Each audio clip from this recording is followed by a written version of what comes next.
Right. Well, welcome to episode 6 of the Shake, Rattle and Roll podcast. Very special one today. We've got the Show MMA stroke UFC podcast. So it's all the guys involved in the UFC from the Show MMA team. We got our coach Carl Parker with us. We got the two Welsh guys that fought on the first ever UFC card for Wales, Jack Marshman and Brett Johns. And we got recently signed Jack Shaw. The new right? So, how are we all doing, lads? You all right? All good? Yeah, All good. Right. I've had a shed load of questions, so I'll fire through them in a bit. But I just want to get a bit of conversation just for people to have a bit of an understanding. And let's try not to talk over each other if we can. So what I want to speak about is each individual, first of all, for the fighters, about how you felt when you first heard you signed for USC. What did that mean to you? So I'm going to start with you, Marshman. You know, I remember it well, but what was your take on it when it first came through? Yeah, no, man, I'm exactly the same. It's one of the only things I can still remember to this day. The day that Graham Boylan rung me, I was in my backyard. I just finished the sweat run because I was training to defend my Cage Warriors title.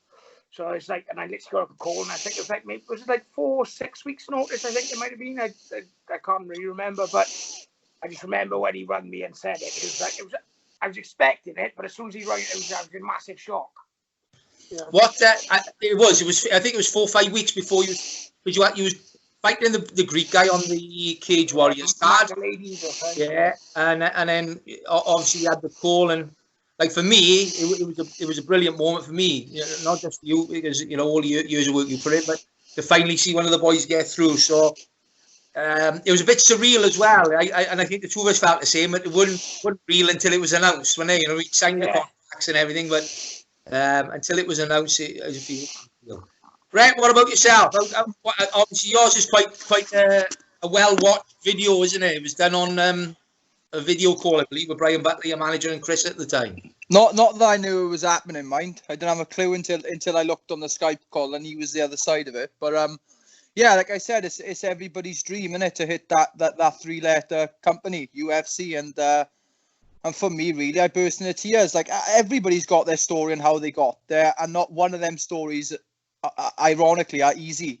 You know, nobody's had the easy path to get in there, and I just felt like, you know, all them years of hard work, and then, you know, it all come to that moment, that 10 seconds of saying, oh, look, you're finally there. But emotionally, I was a wreck. Everybody saw I was a wreck. But, you know, at the end of the day, it's everybody's dream. And to be involved on the first card with Marshman as well was a big thing. Like, you know, at the end of the day, I still felt like that I was kind of like and even though I've been on the circuit for years, I still felt like I wasn't on it for a very long time compared to a lot of other fighters. Like I used to watch Jack when I wasn't even allowed in leisure centers to watch fighting when Jack was fighting. Do you know what I mean? So it was it's a surreal moment to it was a surreal moment to be on a card like that. And then you know, my dream is the same as everybody's dream now. That was the dream. And I could die tomorrow and be happy what I've achieved getting there. But the next one I think is that Welsh card Shakes. But yeah, it was amazing, man, amazing. Yeah, great. Jack Shaw, I remember yours, but I'll let you tell everybody about it. Yeah, I was in the cinema watching some crap horror movie. It was that bad. I don't even remember the name of it. Me and Marshman have seen some bad. But that one was and my phone kept going off, and obviously my missus always at me for get off your phone all the time, and it kept ringing and ringing. So I thought I have to check it, and it was Shakes. I had, I think, about 5 missed calls, and so I just kept declining, and it kept going. So I had a look, and he texted me saying check the WhatsApp group, and we got a group with me, him, and Graham, and he just said in there obviously the UFC were interested.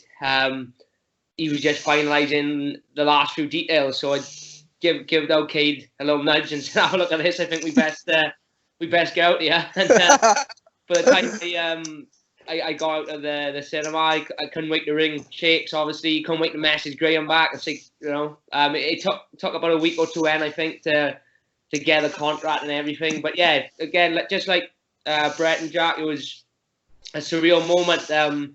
something you've dreamed of, I suppose, for so long or since being so young. So then to finally have it, you know, there on your phone, the UFC are interested, and to know that we was going to go for it this time was surreal. And like it's like a bit like what Brett said. Like I think I'd had one amateur fight or two amateur fights. I was sparring with Brett, and he was Titan champion and Cage Warriors champion, and I think I was 1-0 pro when Marshman won the Cage Warriors belt. So to join the list of them lot, obviously with John as well at such a young age, was surreal for me as well. And again, even not I didn't feel like I belonged there, but sometimes when you turn up to the shows or you've got the UFC guys ringing you for interviews and stuff, it still don't feel real even now. Now I've had a fight in there. So yeah, that was my little story on how I found out. So that's all your stories, but I want to bring Carl in on this because me and Carl have had this conversation where I remember Carl saying to me he never believed that a fighter from Wales, training in Wales, would be able to have that call. What was your thoughts, Carl, when you started to see the drip feed through? Well, when Marshman was the person I heard of, you know, like you said, back in the day, I didn't think it was possible. I thought you had to be American, you know somebody who knew somebody to get in UFC, and I never dreamt of it. You know, when we're going back early days of MMA in Wales, you know, how many people heard of the UFC, never even dreamt of getting in there. It's just incredible. When I first heard, I couldn't believe it. And to have 3 in there now and more knocking on the door is just shows how far Welsh MMA have come, really. Well, it's forward Phillips as well, isn't it? Do you know what I mean? It's from our all training with ourselves. For me, what I think as well that all the boys have showed is that, you know, it's great getting that call, but you know, Jack and Brett, I think John is on a new contract, and all you boys are on to multiple contracts now. So, you know, you see so many boys get in there, they'll have their 1 or 2 fights, get batted out, and away they go. So I think what it is proven is that as Welsh fighters, we do belong on that higher stage. And I think we've all 3 of you have given performances where, you know, you've shown you belong. You fought, you know, Marshman has fought Santos, and, you know, what's the last? Who's the last kid? Top tier performances. Yeah. Has fought up against 2 top 5 opponents. You know, so and we look at home there, and I think that's probably been a bit of a culture shock to people outside of Wales to see that we're at that level, as you said, Carl, without us having to go elsewhere to train. You know. One of the questions that, you know, quite a few have asked is they want me to ask you all individually how you've got into training. So I start with Marshman. What was your first experience of martial arts? It's Falcons with you, wouldn't it? I come to the Falcons. I was a little bit of a little shit, you know what I mean? I was getting through a lot of that. My old man told me to go give it a crack, like, and I come up to the Falcons, and if you remember, we was obviously training underneath gates, but I sort of gravitated to you, didn't I? And I trained with you from the start, like literally as soon as we started, you was taking a lot of the classes and that. And then obviously moving forward, when you decided to open up your own gym, I just followed suit and just come with. Yeah, I think you were one of the, what we call the newbie. You know, you didn't come in and train once, you know, you're well known for your boxing, but when you joined across the Falcons, you were training everything then, weren't you? You know, your grappling, your boxing, your kickboxing. So yeah, I didn't. I remember it well. I remember your dad contacting me and saying, you know, give old Jack a chance. And I remember you and I think coming with Ryan Phelps was the first. Yeah. First ever class, wasn't it? You know, and what would you have been then? About 17? No, 16. I couldn't get me at 17, didn't I? So yeah, 16. You know, coming in, I think you'd be the first mate, not in great shape, would you? You weren't an athletic kid who come from a rugby background or something. But, you know, you took me like a duck to water. And what you've always had is what you can't coach into fight is you've had that willingness to fight, you know. You're that breed where you're a real fighter. And even if you weren't doing this as a living, you know, I think you'd probably be fighting in some way in some combat sport, even if you weren't MMA, you know? Yeah, definitely. Brett, what was your first introduction? My mother was a single parent growing up in the mean streets in Swansea. And I grew up on a little in council estate, and I used to get bullied by everybody, and not only by like the kids around the council estate, but my younger brother, who was a year and a half younger than me, and used to beat the daylights into me when I was younger. So my sister was doing judo by that point with my stepfather. Then me and Ashley joined my younger brother, and my mother eventually met my stepfather, who was my first coach. And then, like I said, when you go into sports like judo, taekwondo, or even boxing, like probably the both Jacks should know about this. You know, you got aspirations, especially an amateur boxer. The Olympic Games is kind of the place where that is like the mecca for amateur boxing and for judo and for wrestling and all sorts. So my original goal was to get to the 2012 Olympics, but I never did take it seriously enough. Like, you know, I was when I hit like that age, 13, 14, 15, that's where like I was going out with my mates, I was drinking on the park, and you know what I mean. And then I hit 16, and I kind of sat down my dad and said, look, I don't think this is a realistic goal, really. You know, I wasn't the best in Britain, I wasn't the best in Wales, I wasn't even the best in my own gym. I had my best mate Kyle, who was the same weight as me, who was in the British squad, and I couldn't touch him. So I kind of sat myself down and thought, that's it. I think that's the end of your path for the Olympics. But by that point, I was in like the sixth form in school, and I was doing research on MMA. I just kind of clicked into it. I remember being in this is for the people that don't know, the actual start. My first ever fight I watched live was probably UFC 98, and I was in a house party in the council in Bont, and I just sat there while drinking cans of Strongbow watching it. I remember the main event, Machida versus Rashad Evans. It was the beginning of that Machida era. And and after that, then I just kind of joined into jiu-jitsu, and the rest is history. No? Yeah. Not a lot of change now. I'm still watching UFC. Still it counts the state. Yeah, it counts the state. I've just moved now, Shake. I've gone from Swansea to Chernobyl, Llanelli. Jack, what about you? I started in the Falcons young. I think I was 6 years of age. I think when you took me from, I think it was first kickboxing, I started out that. And obviously at that age, there was nothing sort of too serious. It was just, I think it was twice a week we trained in the old leisure centre. And then obviously I was always sort of in kickboxing and a little bit of traditional jiu-jitsu, but I never really took it serious. I was into my rugby and my football. So I think it was only when you start, the main one I can remember is when you started fighting in semi-pro and pro.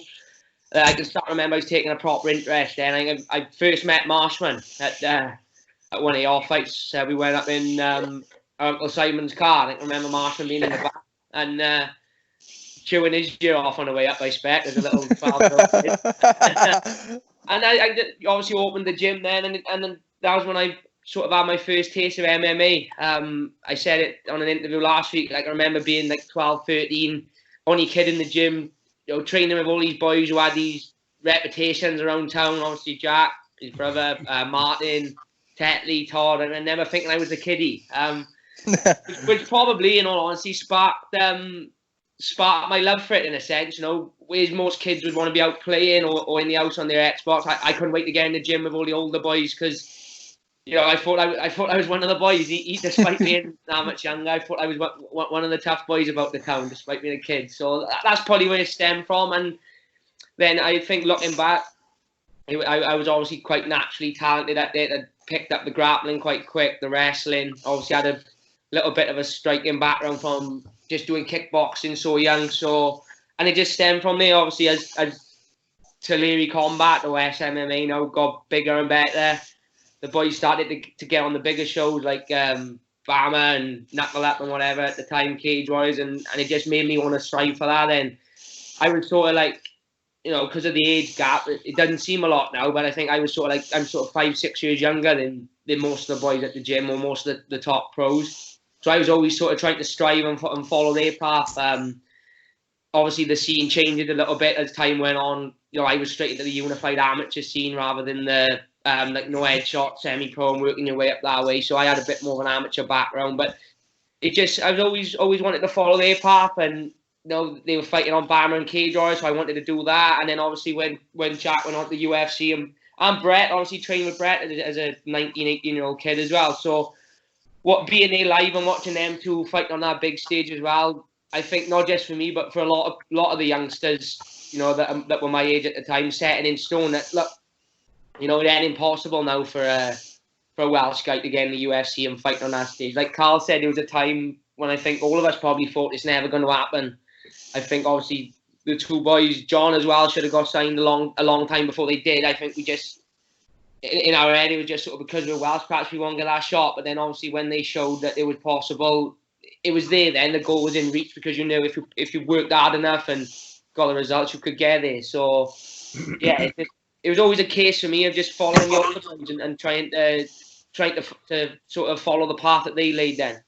And I think all of us will agree. I think the day, I think probably Wales was held back a bit because it was probably thought of as unfashionable. You know, if you speak to any of the Americans and you go, where you from? We're from Wales, and me and Marshman have seen this when we've been at the early.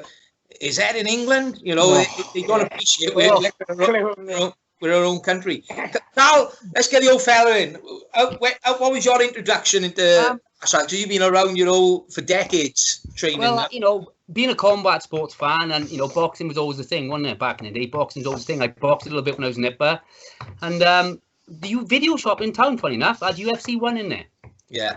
I don't know how long after UFC it was. It was a late 90s, maybe. You know, mid 90s. They had it in there. Took it home, watched it, expected the boxer to win everything, and had the shock of my life.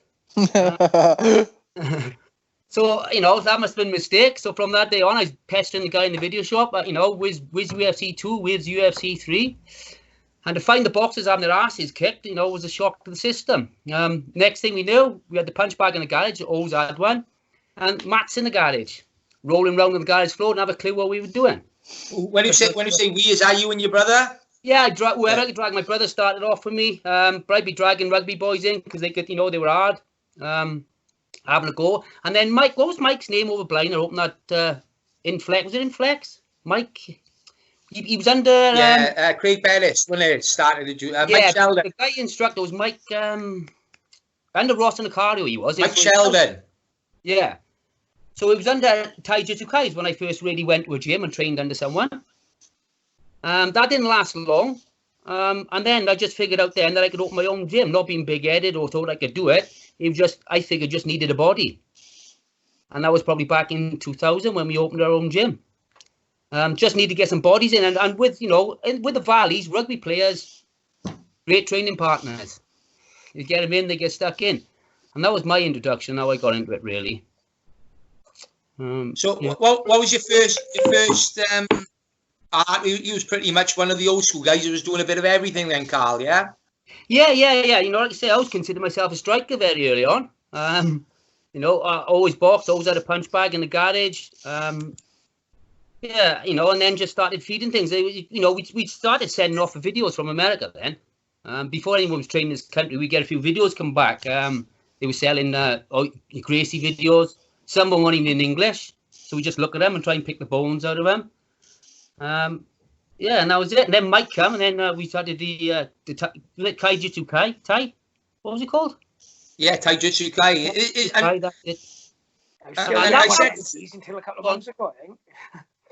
Yeah, I said this on my interview with Duffy, that Rossi Nakaro probably don't get the props he deserves because he was one of the, you know, back in the 90s, he brought in Carly Gracie, and he was one of the first traditional jiu-jitsu clubs that really pressed forward with grappling as well, you know. So if you look at some of the fighters that originally trained under Taijutsu Kai, you know, you've got your Mark Goddard is one, Ronnie Mann is another. A lot of the guys on the scene back in the day, Ross Mason, all these people at some time or other had done a bit with Ross, and he was also responsible for the grappling strike. Ross was impressive. He impressed me when I first obviously didn't know much, like, you know, but Ross looked great on the floor. His movement was great, and to see somebody flowing on the floor for the first time, it was just an amazing sight to me. Yeah. And I thought, I got to learn that. What about you, Shakes? How did you get into it? When was the office? I've said this to everyone. For years, I was messing around with like judo was my first. When I went to a proper judo club when I was in primary school, I trained there. I think I got up to orange belt. I had a couple of competitions, but I was one of these that was probably, this is why I got this ethos with the kids. I don't make the kids compete. I went to a couple of competitions and then ended up dreading it. Does that make sense? You know what I mean? And I think I was too young really for that competitive scene, and I drifted away. And then when I was like 18, started training 2-3 times a week in a nightclub function room down the Dagmar and up the arena with two local lads. One was Reese Long, who was a black belt in judo, and one was Steve Eamon, who was a black belt in karate. And that's where I met Darryl for the first time as a young lad as well. And pretty much, you know, it was good. It was good character building because they used to beat the living daylights out of us. But skill set wise, when I look back, I was probably very, I knew how to throw a punch and limited throwing of people. But then, like I said, when I had a grapple with Steve Jane, which would have been around about 2000, 2001, just met him in the gym one day, and I hadn't seen Steve for a couple of years, and he said, "You fancy doing a bit of training?" I thought, "Oh, I'll be fine." And he just absolutely smashed me, triangled me, choked me. I didn't know what was going on. I couldn't breathe. We've all been there where you feel like you're drowning, and you can't get your lungs. And I started taking Jack to kickboxing at the Falcons, and then found out then they had a jiu-jitsu club, and Steve said he was doing a bit of training up there, and that was my first introduction. Then when I went there for the first time, there was probably 15 to 20 people in the class, 6 or 7 adults, all the rest were youngsters. There was a boy called Adam Williams. What was his brother's name? Jax? Can you remember? Was it Chris? Yes. Yeah. Chris looked like somebody who would be like a routinely bullied child in school, look so. But all these kids, like 14 years of age, Joe Duffy, Adam Williams, just absolutely trounced me. He was submitting me for fun. And you can come from that situation, you can have this ego and think, well, I won't go back there, I'll go back to training in the function room, in my comfort zone. Or you think to yourself, let's get back to it, let's learn it. And now I was, our Jack will tell you, I become obsessed with it. I was training 5 nights a week before you knew it, and traveling around to get training in everywhere. So that was my first real introduction. And I think probably all of us have all got different stories, but it's funny how we've all gravitated to the same art, isn't it? And I think it's still early days, but sooner or later, people will start saying that MMA is a martial art of its own. And I think that's being seen with some of these young amateurs coming through that have just come and started training from the off. I'm trying to work out why this screen has gone just singular. What can you all see? Is it split screen for you lot? Yeah, split screen. I see everyone except you. Except me. I don't know what I clicked on yet. Right. So things down at the top. Drag the names down. Drag them down? Yeah, drag them to the middle, and they should go split screen again then. All right. There we are. Got you. Right. You see IT is what's his name? Jamie. Parker and Jack have switched sides on my screen now anyway. Right. So we've all got involved in martial arts when we were, and then we've all ended up moving towards training and competing in MMA. And well, let's go back to from our team then, Show MMA, who was still at the time, that environment in that cellar, and Jack, the two Jacks will be with us. It was this little 8 meter by 4 meter cellar with no windows. It stunk in there. How nobody died from an infection, I really don't know. But it was like a dozen of us training there. But like one person people forget is Darryl James. Like Darryl was the first person to fight pro for the team. Darryl competed in sport jiu-jitsu, grappling, BJJ, amateur MMA, semi-pro MMA, and pro MMA. And I think he's one that sometimes people forget that he was quite a pioneer for the club, because we were taking him everywhere. His one fight with David Round up on was that what show was that? Twice, didn't he? Yeah, the first Spartan, that was it. it was one of the best atmospheres I've ever been involved with. But also down here, boys that didn't fight, like we had some characters, and I spoke about Reese Long just now, but the two Jacks we were with us, we had a character, and I still see him regular, Lawrence Long, Loshy. Like Jack said, our Jack was like 12 years of age. I didn't spar him. My Loshy would try to knock him out. Trying to knock me out. Gouge your eyes. You'll be grabbed. With some MMA sparring. Next you know, you got his thumb in your eye, and he's like, straight kind of way. And even now, like, you'll see how Jack will go, yeah, I had to, mind. You remember that? But, we moved on from there. The scene have grown a lot.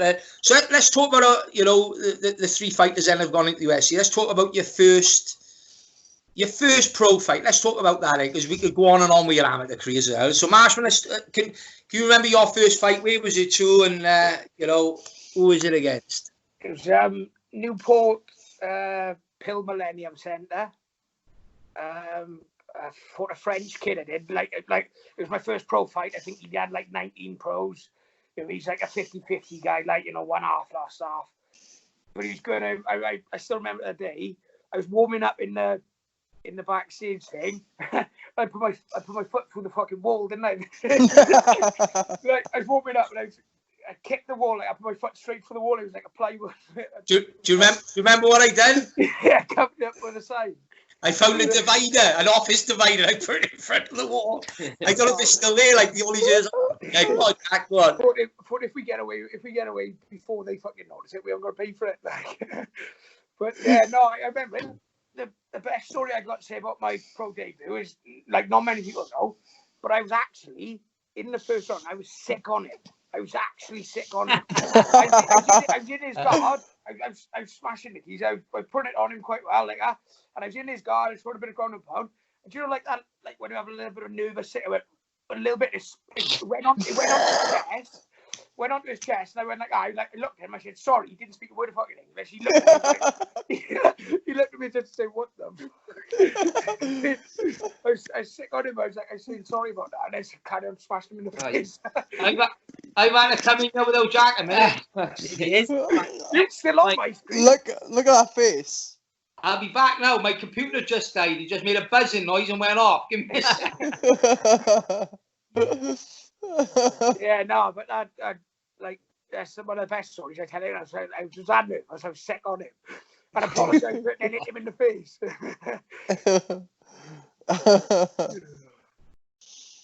Right, am I recording, lads? Yeah. Yeah, you're on now.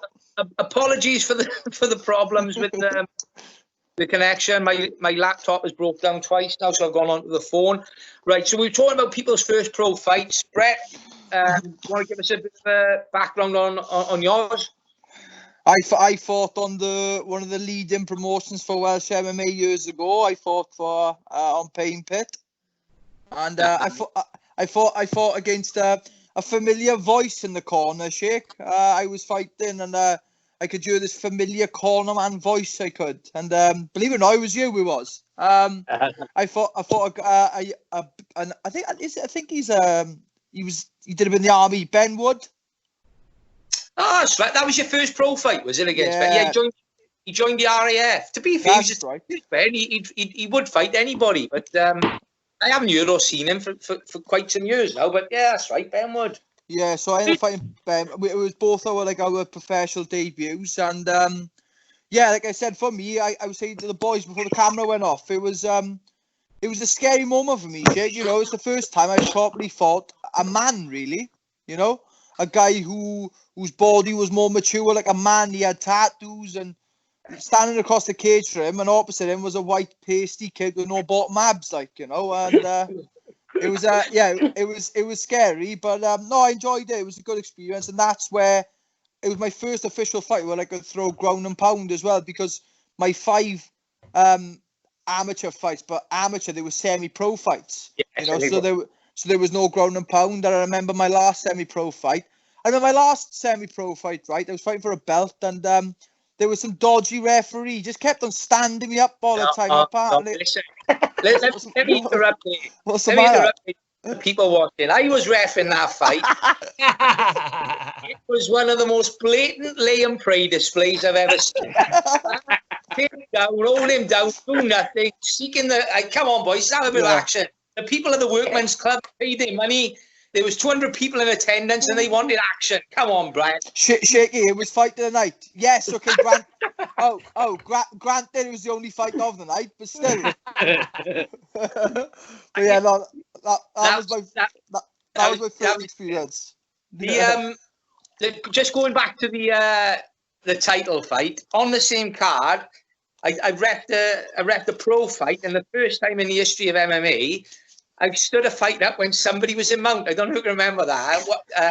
It was a Polish lad that used to train with Andy O'Brien. He had mount on this kid, and we 2 minutes in the mount. I'm going, buddy, you're going to have to punch him, otherwise I'm going to have to stand him. He's in his hands out. He's driving him, and I'm going to go right. stand up, and even the crowd were booing, and he was in full mount. Unbelievable.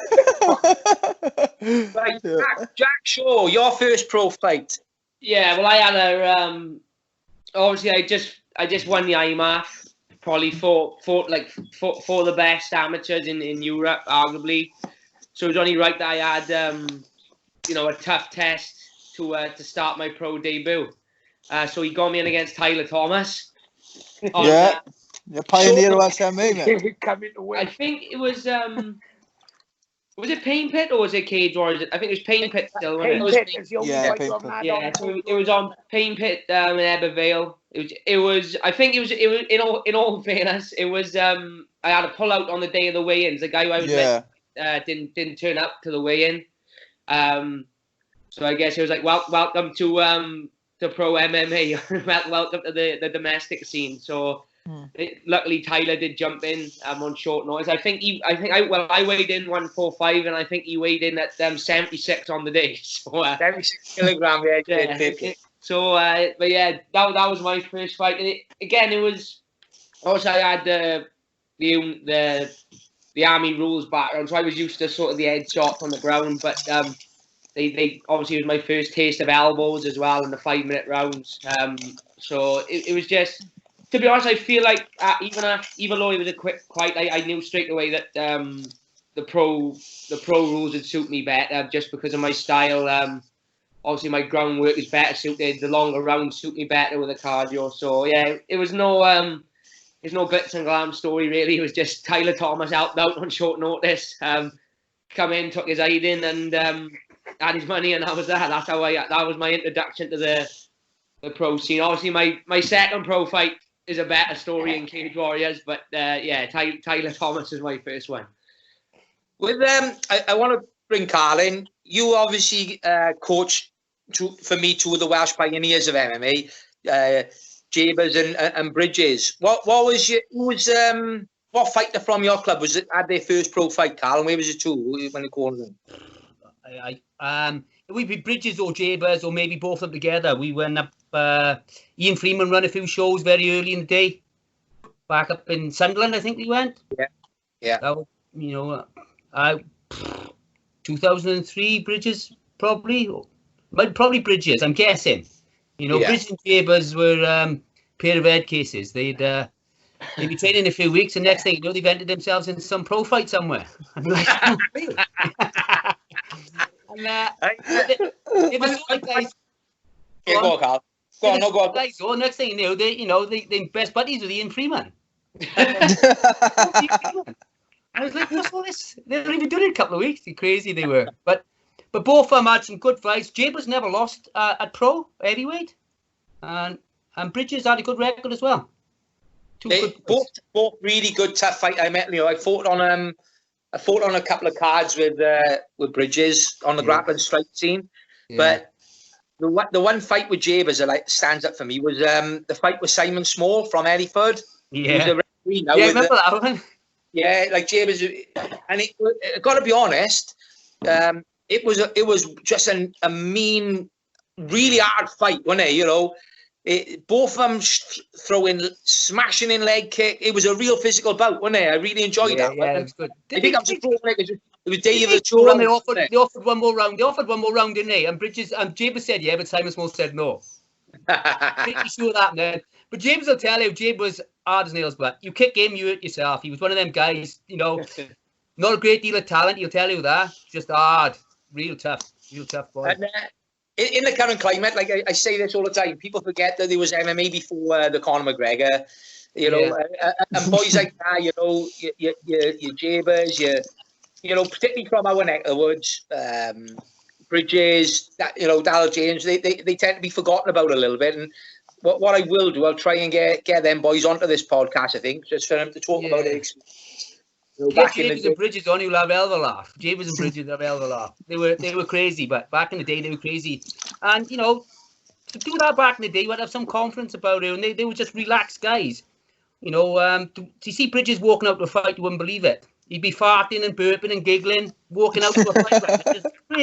Just crazy. Messed up. Just for the people watching that maybe don't know, Andrew, Bridges fought Bisping for it in a pro bout as well, didn't he? You know, so tells you the type of quality he was fighting back in the day.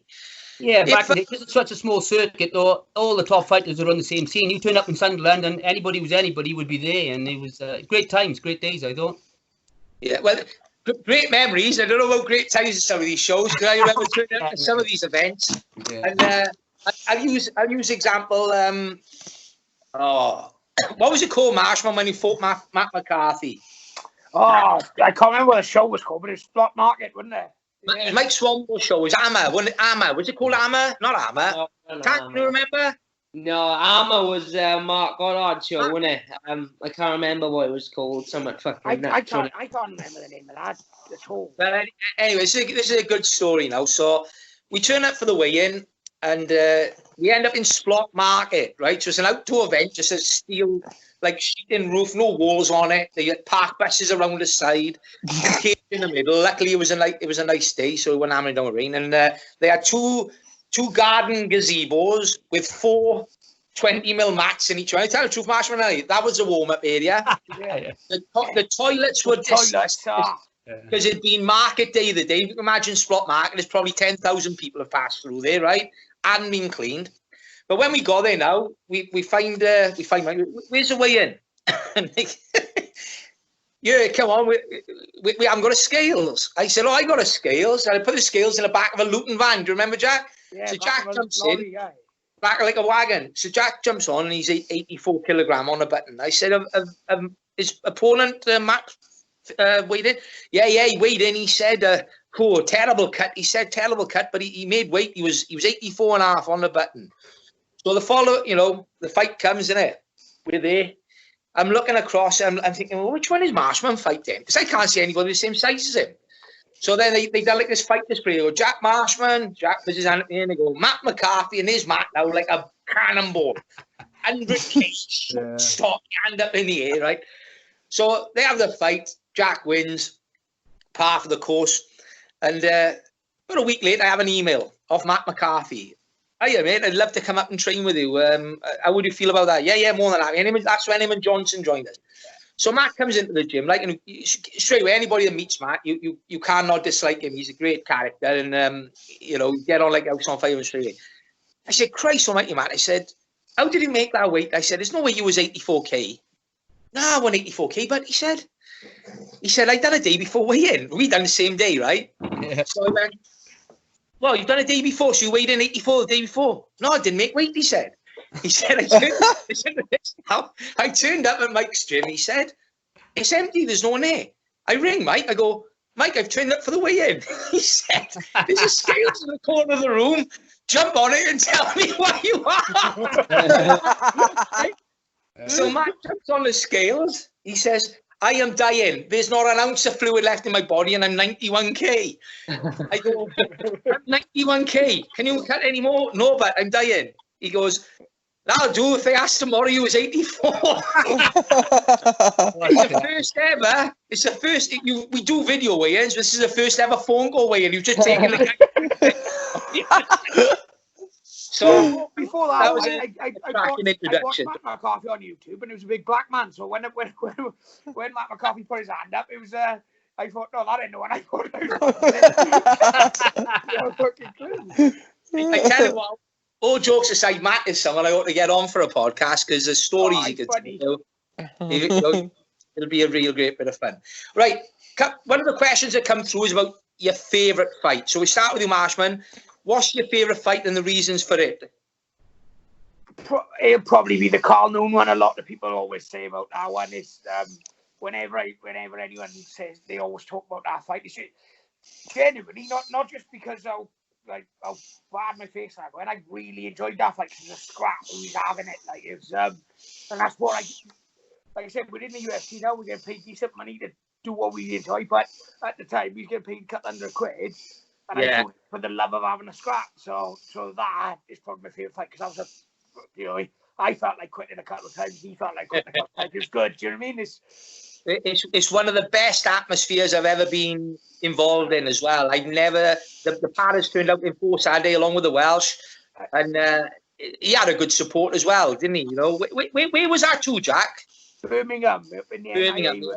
but as well, my favourite story about that fight is, I say to everyone, because obviously my eye swelled shut. I know what you're gonna say. And you can still watch on the video to this day. Like the referee comes over and covers my one eye and goes, how many fingers am I holding up? And you can watch Shaky. He grabbed my hand twice to let me know how many fingers. So if he didn't do that, they would have stopped the fight because I couldn't see a fucking finger of it. But he's like, you see him grab my hand twice. And I go 2. And I distracting the ref at the same time as I'm grabbing his hand. He's fine, ref. He can see. Yeah, brilliant. So, and I think that'll probably shock a few people that you didn't say your debut in the UFC. Yeah, I enjoyed that fight as well. But I think I went for more adversity in the known fight, which is a weird thing to enjoy. But that's what that's what a fight's about. I think you arrived on the scene for the Carl Noon fight. After that fight, everybody was talking about you as well, weren't they? Yeah. They just saw. Brett, your favourite fight and reasons why? Ironically, it's very similar to sort of Marshman sort of fight. My favourite fight, believe it or not, is my second loss. Because I think I hit 15-0 and everything was looking up, and within the space of 4 or 5 months I was 15-1 and probably rock bottom when it comes to my mental strength and just outside of fighting everything. I think I was, after the Sterling fight, probably I kind of felt rock bottom as my whole career. And for the Sterling fight, it felt like totally I didn't turn up. I felt like I was being played on a video game. I just felt like it wasn't me in there. And afterwards, I just couldn't deal with that, right, Shake? I just couldn't deal with the fact that I'd had a fight but just didn't perform, and that killed me. I don't mind losing and giving my best, do you know what I mean? But to go in there and not give anything at all, that's unforgivable in my head. And with Pedro, I still felt like there was a lot of mistakes in Pedro fight, but because the way that fight went, where you got to show that grit and determination and all that, I got over the Sterling fight during that Pedro fight mentally, because after that fight, then I just cracked on with training and I felt a lot better. But going from the period of April 2018 to August 2018 was probably the worst I felt anyway in fighting. But having that Pedro fight and having the kick in there, I just felt like it recharged my batteries, really. I think the Pedro fight as well raised your stock. Because I remember watching it and thinking, you've lost that, but I think there's going to be a lot of people talking about it worldwide, not just in the UK. You fought a top 5 guy there, and he was a barn burner, wasn't he? And it showed a lot about your character. So it's a great... and again, probably people will be surprised you didn't say your UFC debut there. Yeah. Tank, what about you? I've got probably, I wouldn't be able to pick between these two, but they're my favourite sort of two fights for two different reasons. The first one would be against Vaughan Lee, just because looking back, I was after the fight, straight away I remember you coming in the cage after the fight, and then my words to you was, I was fucking shit. But looking back, the way the fight went, I think it did a lot for me, because there's a lot of people saying, he's only a grappler.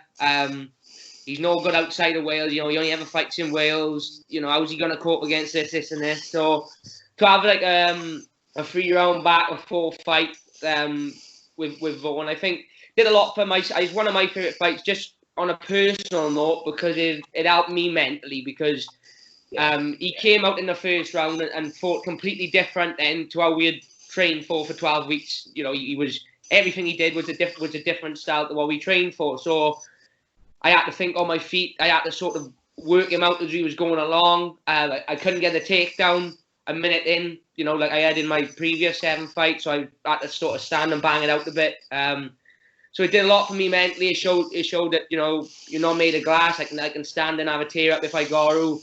And it also showed that, I'm a complete enough fighter then that I can strike with a striker, but sort of work him out as it's going along as well, and think on my feet. That was also your first fight, the bantamweight, wasn't it? And I don't think until we came home, because we drove straight home after the fight, we sat down and we rewatched it back, and I was saying to you all the way back, it was a brilliant performance, and it was negative, to be honest, all the way back. And then when we sat down and watched it, it was like, oh, that's not how I remembered the fight being. And I think that done me a world of good for just watching it back. it's because it was your first distance fight, wasn't it, as well? It was the first Yeah. time you ever done it, Yeah. you know what I mean? So you was negative about it, but I thought it was a brilliant performance. The second fight for probably my second favourite one is against obviously Ekindeo, and that's for completely other different reasons. Just because obviously in the build up to the fight, there's a lot of shit talked online. I was getting tagged in comments daily, tagged in posts daily. You're going on a flight, you know, and all the London boys tagging me in. You don't want the smoke. You don't want this. You don't want that. And I just remember, like in the 8 weeks or whatever done that, thinking we'll see on the night. You know, he's the strongest bantamweight in the world. I just remember thinking we'll see. And in all fairness to Mike, the majority, you know, it wasn't a lot of it coming from him. It was like it usually is, people online, teammates and friends and stuff like that. But you know, just to be fair, sorry to kind of cross you. The media was the same there on that fight. I felt the media were 100% behind Mike as well, leading up to that fight. Yeah, and I think a lot of it was just on appearance. Like you look at me, although I'm a big bantamweight, you know, I'm not chiseled, I'm not ripped to the bone. I'm not, you know, I don't have my style's like a grinding, mauling style, like even on the feet. Whereas, you know, you watch Ekindeo fight, is the big slams. You know, he looks like a gladiator then, you know, chiseled, not an ounce of fat on him. So to go out there and just not just maul him, but to beat him at his own game as well. You know, the plan was to keep the fight on the feet and keep our distance and sort of, you know, if we had to go 5 rounds of picking him off, do that. But to just take him down and beat him at his own game, I think it opened a lot of eyes as well. It shut a lot of mouths, opened a lot of eyes. And it just, again, I think it proved that was the fight really. There was sort of, when people started to say, you know, we need to, you know, he's probably ready for bigger and better things now. He was, like, you know, like you said, the media had completely said, you know, he hasn't got a chance, basically. It was, I mean, the amount of money, like, the boys won on me beating him was ridiculous because of the odds and stuff like that. So, for me to beat them in that way opened a lot of eyes, and that was when people start to sort of talk, you know, maybe I'd be the next one to sign for the UFC. So, yeah, that's one of my favourites as well. From a coach's point of view, the two for me is Marshman's UFC debut and your world title fight with Ekindeo, because I felt massive pressure on myself as the coach for both them fights. You know, Jack going in as the first fight from the club to fight in the UFC, and I felt that, you know, and he'll tell you I broke down after the fight. It was just all the emotions come through, and it was like the weight off my shoulders. You know, if nothing else happens again in my coaching career, I've got a fighter who's Welsh, who's been with me from day one to the UFC, and he's won with flying colours and had the bonus to boot. And then the pressure with you fighting for that world title with Ekindeo, the messing around in September with the missed weight, change of opponent to 24-hour notice, that was pressure. But landing in Cardiff on UFC 100, Cage Warriors 100, the biggest event they'd ever put on, the most money they'd ever spent on a card. And I'm thinking, God, you know, on our doorstep, I felt, and so those 2 wins for me were the two that really stand out as, like, you know, the peak then for me as a coach in the corner. Pat, what about you? Your favourite fight, you know, corner? Oh, anyone we win, but to be honest, you know, He was going to say that. I hate losing. I just feel so bad for the boys when we lose. It really affects me. Like, there's a couple of fights. You know, Marshman winning in London was a fantastic experience. Tank winning his debut. The Scott Malone fight sticks out in my mind a little bit because we got that as a team perfect. Yeah, that's perfect. We let him work the first round. We talked about it for weeks, and that was copybook. Just went, you know, perfect as we planned. Of course, when Tank won the title as well. But, you know, even lower down the cards in the amateurs, anytime we win, it's fantastic feeling. The loss is, I can't stand. It's heartbreaking. How did you feel your first ever UFC as a coach when we brought you in? Obviously, you become an integral part of the team. How was it for you? That must have been an ambition realised. Yeah, incredible, really. Excited, nervous. Going backstage, you know, it's silly, isn't it? You're just walking on the mats and warming your boy up. Like, you can be a little bit in your shell. But watching Shaky walk around as if he owns the show is Carry selfies with everyone. Yeah. Yeah, you know, Shaky settles you in, and Shaky, and that's where Shaky's experience is good. And he just walks around as if he owns the show. Nothing's, you know, he demand everything. He wants this, he wants that, and you know that's good experience, and it's important in the corner as well. So. And that's come with experience. I mean, Marshman, how many fights have you had in UFC now? 7, isn't it? 8. 7. So we've called it now, and to be honest, like, you've been at some events, and me and Marshman have had this conversation a few times, and you're watching these other teams that are supposed to be elite level warming up, and I'm thinking, they look atrocious. They look, you know. I got to jump in there. That's the biggest thing about my eyes. You know what I mean? I've gone away from these UFCs with a lot more confidence. I've seen some people warming up, and technically, you know, I'm one for watching techniques and, you know, making sure people are technically correct. And my confidence has grown as a club, as a team. You know, I wish I learned that years ago because that's 100% right. I watching these like massive gyms you've heard of who are meant to be brilliant like that training. You're like, they ain't no better than any boys that we got now. Actually, ain't no like they ain't even doing the things as good as we do it. You know what I mean? It's like, but you know, I wish I learned that years ago because I got a lot of confidence in it now. But when I first get to the UFC, and all the boys will know, when you get there, you don't know where you belong here, do you? You don't, like, even though you've got confidence in yourself, you don't know where you belong here. And then you're a little actually realise they ain't that bad. They ain't all that, like. You're spot on, because you can become a little bit overawed with it. But I think what I found my feet so quickly was I thought, we are not out of our depth here, you know. You know, we're doing it. And now with the new gym, you know, the coaching staff who's all there now, and I don't want to blow our own trumpet, but between myself, Carl, team, I just feel that I'm happy to stand shoulder to shoulder with anybody now, you know, and I got confidence that, you know, you boys, you know, who's on you with us, you can go as far as you want in the sport now. Do you know what I mean? Because we've always had the determination, the ability, the coaching, something, but now we got a facility which is just glued it all together. So that was the one for me, was like turning up there, and I'm thinking, you know what, we ain't out of our place. We're not. That's right.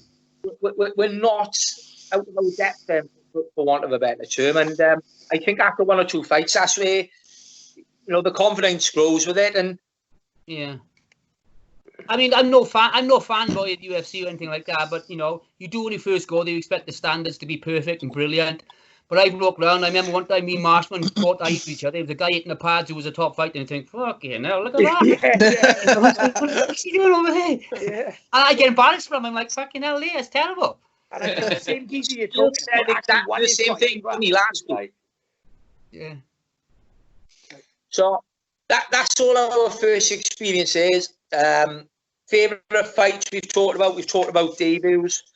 Let's talk about what would be our dream fight. And it hasn't got to be somebody who's currently fighting. It could be somebody from the history books. It could be somebody who's current. It could be a current champion. It could be just somebody you dislike a lot. You think, I'd love to have a chance to beat this guy up. So, Marshman, who would it be for you?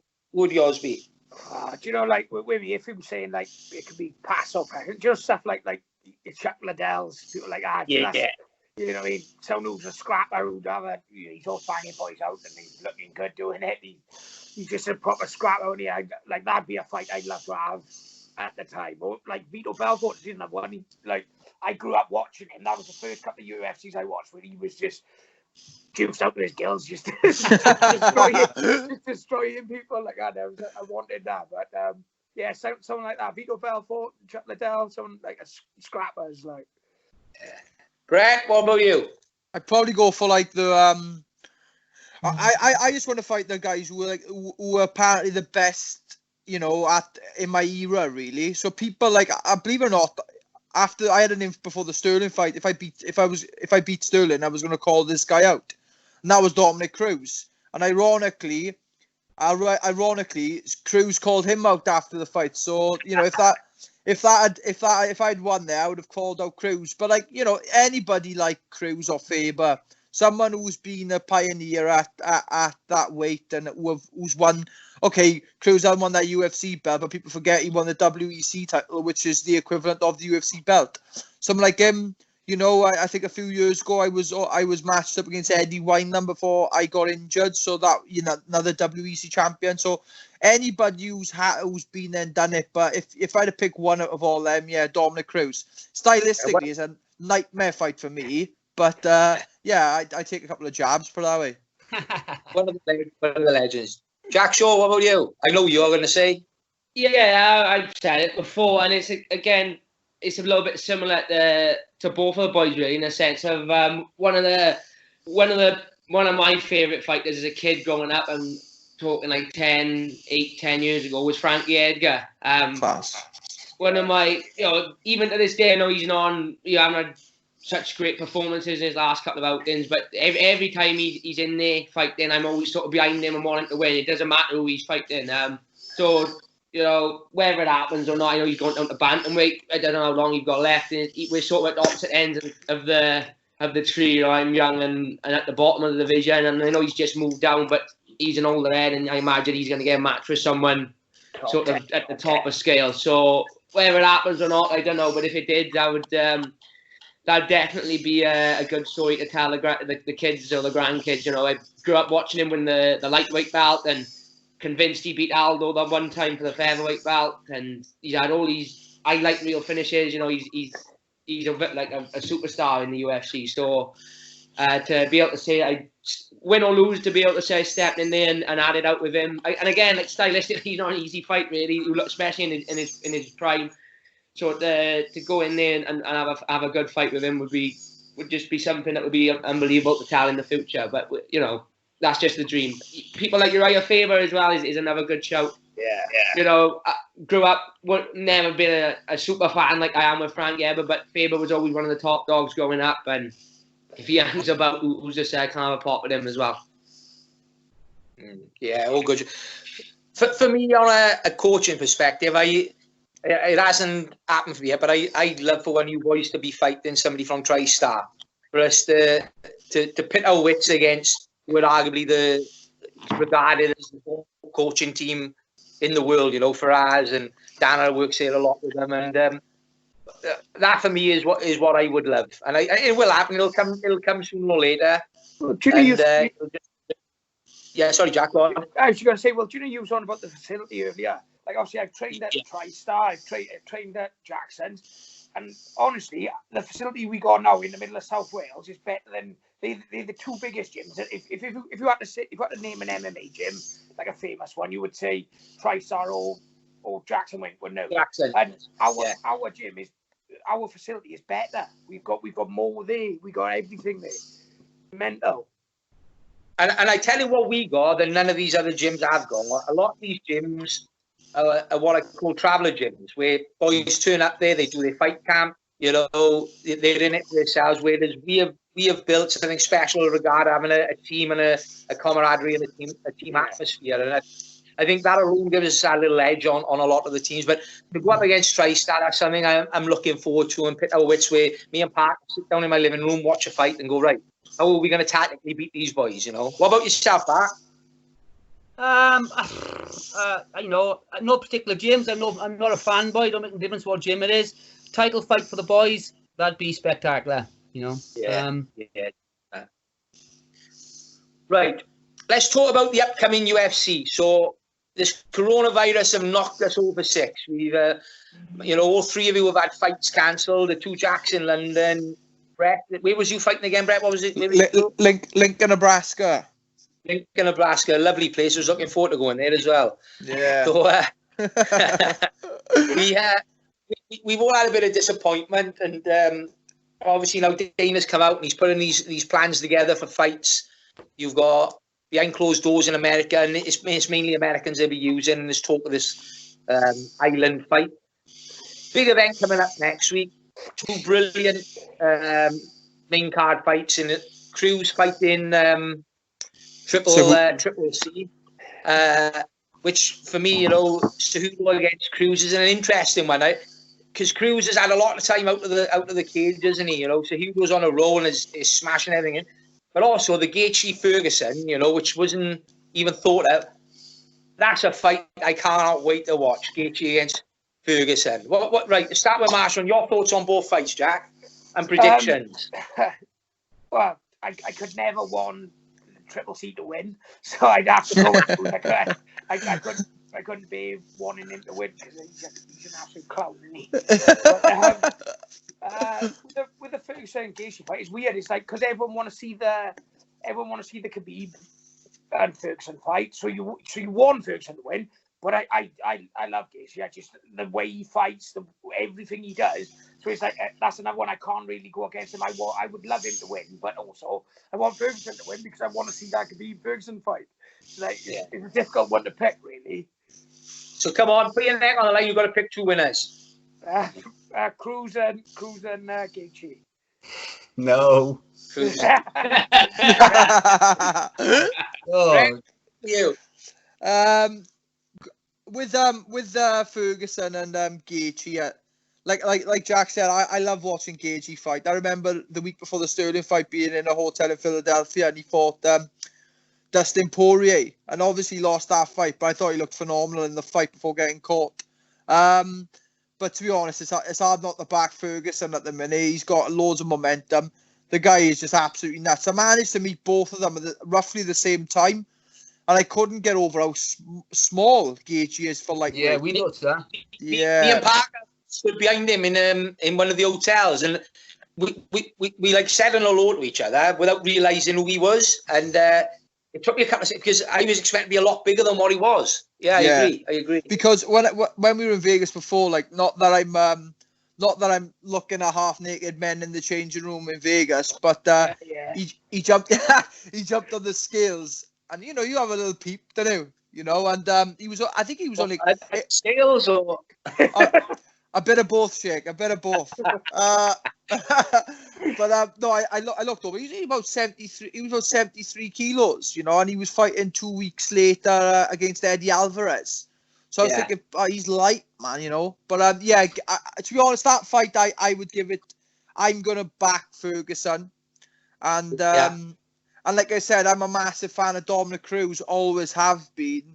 But I can't see him winning this fight, man. Do you know what I mean? This age has to become a factor at some point in MMA. It has to, and he's getting to a point. Ring as well. You what? Sorry. And time out of the ring is not going to help him, is it? Exactly. So you got ring rust, and then you got age on top of that factor. And I just feel like Triple C has got his momentum going, and let's not take away one of his last wins against Moraes. Like that was a crazy win for me. I didn't think he was going to win that at all, and he passed with flying colours. So my 2 is Ferguson and Cejudo. Jack Shaw. Yeah, I agree with Brett on the bantamweight fight. I listened to a podcast the other day, and DC was on there, and he was speaking about how Dominic Cruz says, he doesn't believe in ring rust, which could be he's obviously proven now before when he beat Dillashaw. I think he come back after 2.5 years and looked just as good as he was when he left. But obviously I think the last time he fought was 3.5 years ago or 4 years ago. So I think there's one thing, fighting the ring rust off, that's fair enough. But like Brett said, eventually I think age will come into it, and I just think at the minute Cejudo's in his prime, his athletic prime as well as his skill set prime. I think he's going to be a tough fight for anyone at the minute. I think to come through and sort of beat him. He's a little ball of muscle, and he's a little wrecking machine when he and despite all the nonsense and all the cringe and all that, sometimes people can look past how good he is because of all that cringe, which lets him down a little bit. So I'm going to go for Cejudo in the title fight at bantamweight, and I think, I to be honest, I just think as dangerous as Gaethje is with his power and as much as he loves to tear up, I don't think you can out tough the boogeyman in Ferguson. They're probably the 2 most violent fighters in the division. Every time they fight, every time Ferguson fights, his opponent comes out and they're gashed up and bleeding, and every time Gaethje fights, he either gets knocked out or knocks someone out. So I think it'll be competitive and it'll be violent for a round or 2. But Ferguson, his cardio is like no one else. He doesn't ease off the gas. And there's only so much punishment I think Gaethje's going to be able to take before he starts to welt a little bit. And I think Ferguson will take him out late on. So I'm going Cejudo by decision and Ferguson by a stoppage late on, whether that's TKO or sub or whatever. Park, your coach. Yeah, Gaethje, you know, he's a great striker. He's very orthodox. When you've got Ferguson, who's very unorthodox, if he put his hands on him, ties him up, I think he'll sub him later on once he starts to get tired. As for you know, Henry Cejudo, he really impressed me in his last couple of fights. You know, he'd gone behind. He'd lost the first round. I've seen him come out and change tactics completely and change the fight. He really impressed me. For, you know, he is a dickhead, but he's doing it on the mats, and that's where it counts. You know. And I think what, you know, like Jack just said about the interview we listened to, Cejudo is a former Olympic champion at wrestling, and you've got to be a certain type of athlete, a certain type of mindset to do that. Then he's gone on flyweight title, won the bantamweight. You know, he's beat Dillashaw, he's beaten Miraz, like you just said, in where he's come back from adversity. So as much as I'd love to see Cruz win, right, because he's one of my favourites of all time, I think Cejudo will win that fight. But how you win, I don't know. What's that? Cruz is awkward, man, and very unorthodox. He throws punches from everywhere. Very awkward. But I don't see Cruz knocking him out. And, I think, yeah, I think Cejudo's got enough about him to win the wrestling exchanges and outpoint him is what I'm thinking is going to happen. I'd kick him in his knee. Yeah. Yeah, you're right there, but I'm going to go now and be a little bit different, you boys, and I'm going to say Gaethje beats Ferguson because I think he's going to fight a little bit different to what he usually has. I think he'll pinch some rounds with takedowns. He'll be happy to stand and bang, we know that. And you know we've said about everybody wants to see the Ferguson-Khabib fight. I want to see Gaethje against Khabib because I think in that fight, you've got to see Gaethje display his elite level wrestling. And we haven't seen it yet. But everyone you talk to says that his wrestling is not as good as Khabib, but it's good enough to give him problems and keep that fight on the feet. Yeah, and I think that's interesting. Like, you know, Ferguson will accept the takedown. He'll be happy to fight off his back. Gaethje ain't going to want to be on his back. So it'll be interesting to see Khabib engage without taking them shots, which can hit the next week off. You're right on the Khabib one, but I just don't... The way Ferguson fights, I can't see Gaethje not getting drawn into a slugfest. The way he's got that. I ain't looking for an argument, Tank. I'm just giving my views. I think Gaethje... Boys, if you sat in here with me in a bit now, telling me I'm wrong. I think Gaethje is, you know, he's a lunatic and he only going to listen to his interviews. And I just think as soon as Ferguson starts pressuring and throwing like he does, I think he'll be dig your feet in, boys, and let's have it out. I think that's the he say? I got 18 minutes in me. That's what he said, wasn't it? I've got 18 minutes. I need to get the fight done in the first 18 minutes. mind you, Shakes, I think three people that cause Khabib trouble in that division. Ferguson isn't in my list there. He's not. Because like I said, the three guys who cause him a nightmare in that division is Justin Gaethje, Kevin Lee, and Greg Gillespie. They're the three people that'll cause Khabib trouble in that lightweight division, in my opinion. And I think with Greg Gillespie, he's probably being slept on because Kevin Lee knocked him out. Yeah. But wrestling-wise, it'll be more of a wrestling matchup. So it's an interesting shout, that is, Brett. It's a good show. That's what I think. Is there any other fights on that card, the sleepers, that you boys think people should look out for? Francis and Rosenstrike. Someone getting chinned. How do you pronounce the other lad's name? Rosenstrike or something like that, is it? Oh, yeah, I know the people, yeah. Francis is sparking around. Yeah, I don't think he'll be far away there. That other kid just going to come and stand. That's right, yeah. And Wolverine smashed him for 24 minutes. Yeah. He won every part of that fight, and then he got stopped, didn't he, in the last minute? But I think the difference is Ngannou ain't going to come out and look to pinch some takedowns and hold you against the cage. Yeah, that's one round I've written all over it, and I don't care who you are. I think if you stand there toe-to-toe with that fella, regardless of how elite your striking is, as Overeem was shown, you're going to go to sleep. It's going to be lights out, I think. 100%. What other ones are on there, Jack? You pretty up to date with the card. I'm just trying to get a couple of them because there's 3 cards in there over for 3 days. So I'm trying to find which one because they scattered a lot of the fights in there. I'm just trying to see if I can find the undercard by here on Instagram. Cowboy and Pettis as well. Oh, and, yeah. That's a good fight. And Stevens and Calvin Keita is the big sleeper on there. It's Yeah, a shame that's a now brilliant for fight. 5 rounds because I think Kate is a really high level boxer, I think, and obviously Stevens is just Stevens. It's got a dog in him, can strike and will just take one to give one. So I think someone probably get knocked out in that fight as well, to be honest. Kate's last loss against Zabit, over 5 rounds, that'd have been a different story, I think, because he totally gassed. He won the first 2 rounds. Kato won the 3rd round, and I believe if I'd gone to an extra round, he'd have stopped him. So, I think he's one not to sleep on. Why wasn't that main event then? What was main event for Russia? What was the main event on that fight, Jack? Oh no, it was a short notice. It was a short notice fight. Hence why it was only over 3 rounds. Right. They moved it from card. They brought it forward, didn't they? It was the main event fell off, didn't it? It was on a different card, and they brought it forward, so they kept it to 3 rounds. Yeah. What's your thoughts on this island that Dana's talking about?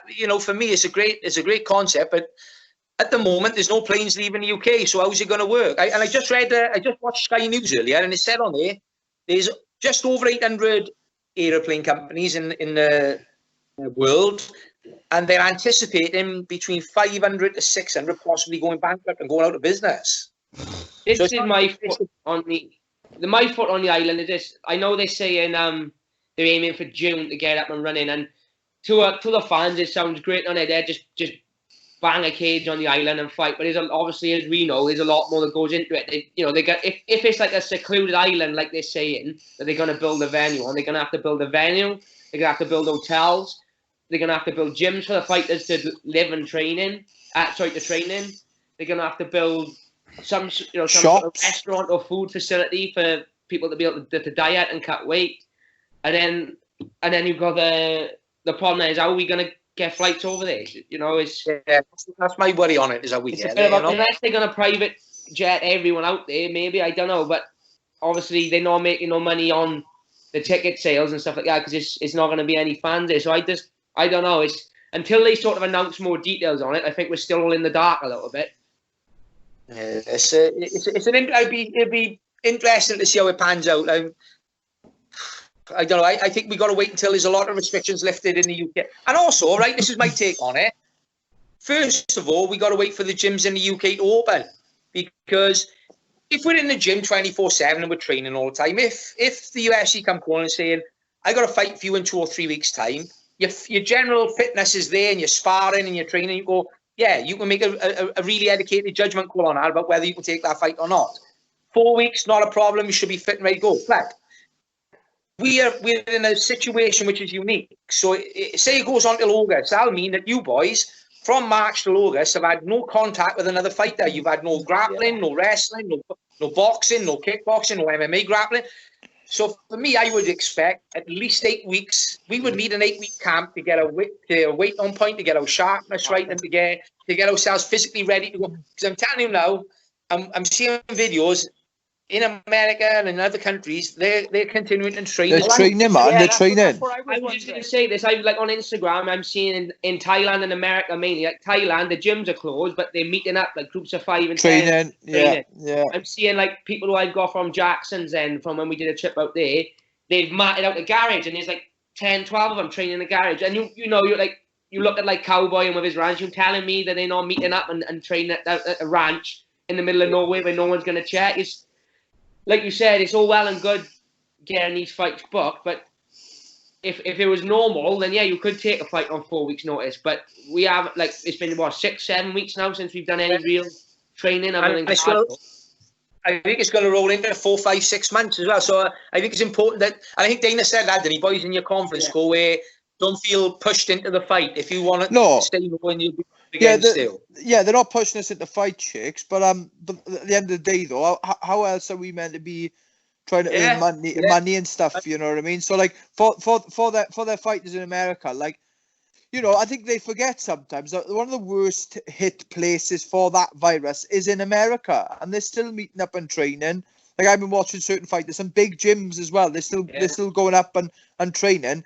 From a point of view, from a UK fighter, it's very frustrating. Like, we're trying to follow these outlines, and nobody else seems to be doing it. Like, you know.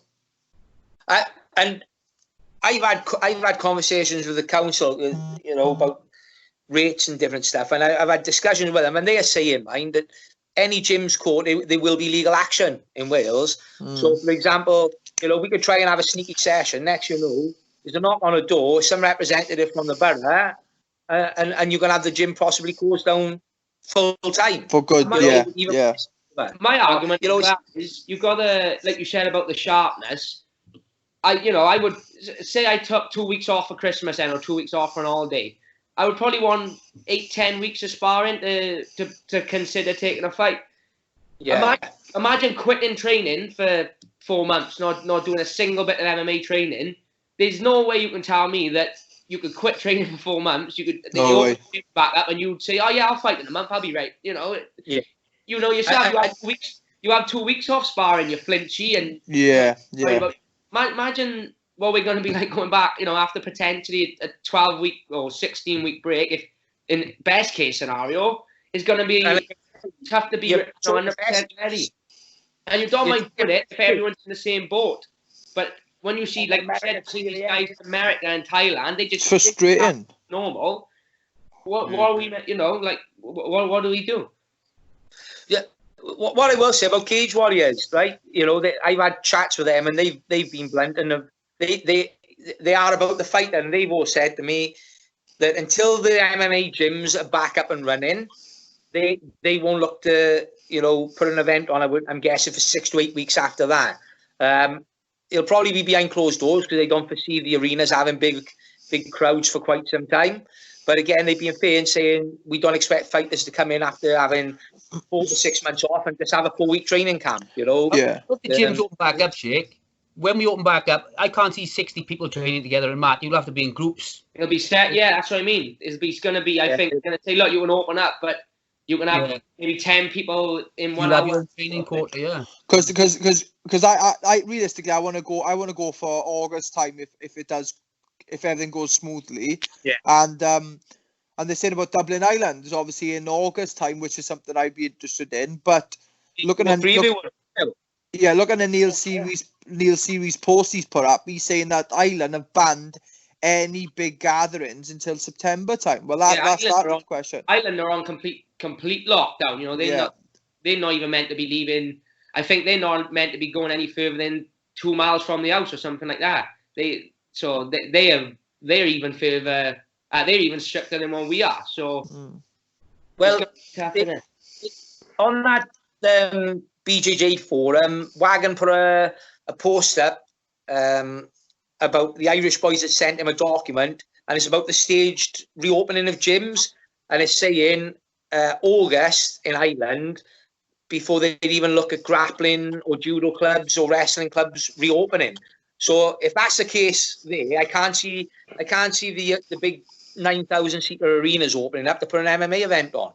So as much as I'd love to be positive and say, yeah, I think August will be a go for us all. You know, it'd be great, all 5 of us out there, wouldn't it? But I'm not hopeful at the moment because nobody's saying anything. I'd rather them come out and go, it's done, boys. January before we open up. At least we know where we are. At the moment, it's every 3 weeks we'll have a review. Every 3 weeks, that's not good to you and it's not good to me. No. Just get your hopes up. Yeah. Right, so fingers crossed, boys. It don't last that long.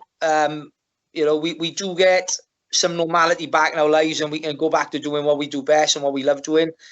But it's been great having a chat. What we'll try and do during this lockdown, maybe we'll do this again in 2 weeks' time. And we can put the world to rights in some other areas outside of MMA as well. I think it might be a good one for us to do. Maybe a bit like, you know, like the Fight Companion, the Joe Rogan they do, and it's not necessarily got to be like a live fight, but maybe we could just chuck an old main card on for sort of 2 hours, all of us at the same time, and work our way through it. Hey, why can't we do that with the fight card a week on Saturday? That'd be good. Just watch it the following morning or something like that. Yeah. If we all set our times to watch it on replay the following morning, we'll log on like this and we'll put the fights to rights. Yeah, let's do that. We'll do the main card. We'll do the main card. Yep, sound good. Right, so I'm going to go through all now so I can put it on the side. Marshman, where can people find you on social media? Just Jack Marshman at UFC. On Instagram, I think. I don't even know which one it is.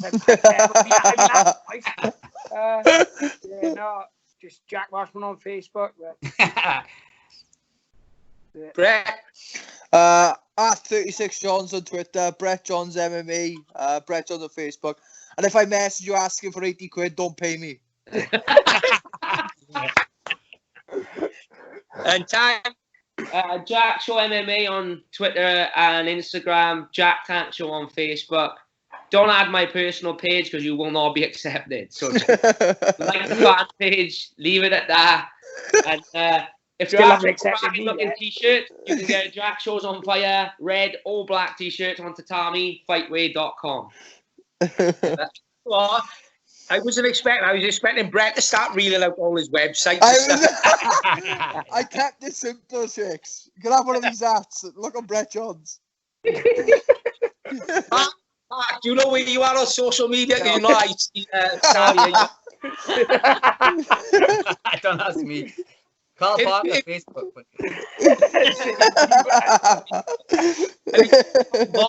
On Instagram, but if you find me, find him because he's on my friends list. But before we go, because I haven't been able to pick up some of the questions people have asked because I'm obviously filming this last part on my phone because my laptop broke down. Which one of the questions was, and just quickly off all four of you, 2 fighters that you think will be next signed from the UK for the UFC once this is all over. Let's start with Marshman. 2, obviously, just thinking of our gym at the minute, I'd love to see Oban get there because I know he's young in his career at the minute, but I think he's just training with him. I know he is that level. And then outside of our gym, I don't know. There's a few different guys that from Wales that I'd like to see get there, but I think we're a little bit further back at the minute. I think that it is a little while away before anyone else gets signed. Like maybe Mason Jones, he'll be likely to get signed because he 8-0. 8-0. 9-0 now. So he's another one he's probably the closest record-wise to being signed, I think. But I think Oban would be the one for us, for our gym. I think he'd be the boy to be signed next, and I think he'll do some damage as well. Yeah, I agree. Brett? Yeah, I'd say that. I'd say the same. I'd say Mason Jones and then Oban Elliott straight after. I think it's going to be that. The thing with Oban, I think Oban's not going to need to get to the same amount of fights as Mason because he's got the gift of the gab and he's different and his style is different. So I see it being Mason first, but I do see Oban getting it straight after. Yeah, Jack Shaw. Yeah, completely agree. Mason looked really good in his last fight.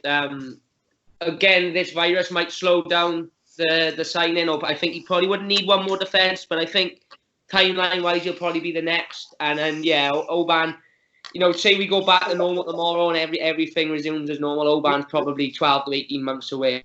Outside the UK as well, I'd probably, not the UK, outside of Wales, I'd say Reece McKee is knocking on the door as well. Yeah, 100%. He wins that Cage Warriors belt, especially with maybe not now, but how it would have worked out with the Belfast show and then obviously the Dublin card. I think they would have signed him up as well. So Reece McKee is not far away either. Yeah.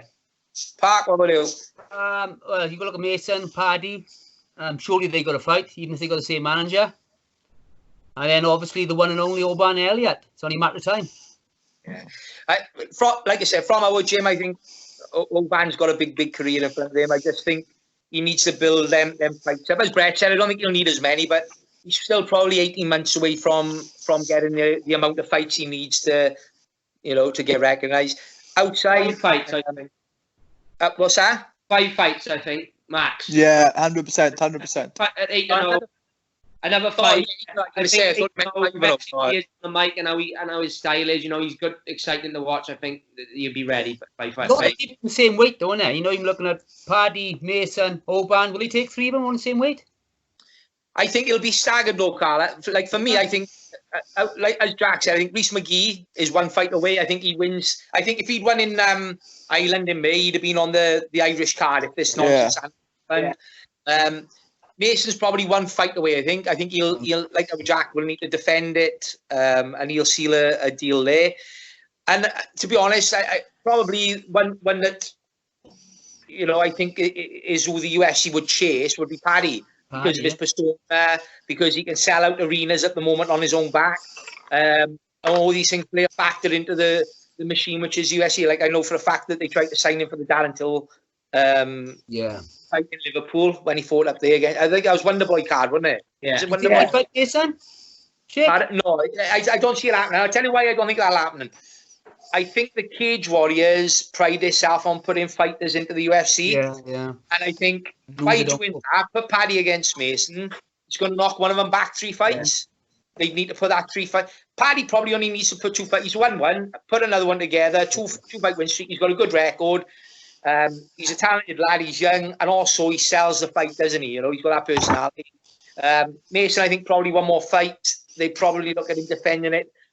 Probably against a European guy, ex-UFC or ex-Bellator. And I think you've got to look at ticket sales. And I think speaking for Cage Warriors and from a business point of view, they can't afford either of them to lose, because if Mason loses, maybe he doesn't have such a big pulling power to sell a Welsh card.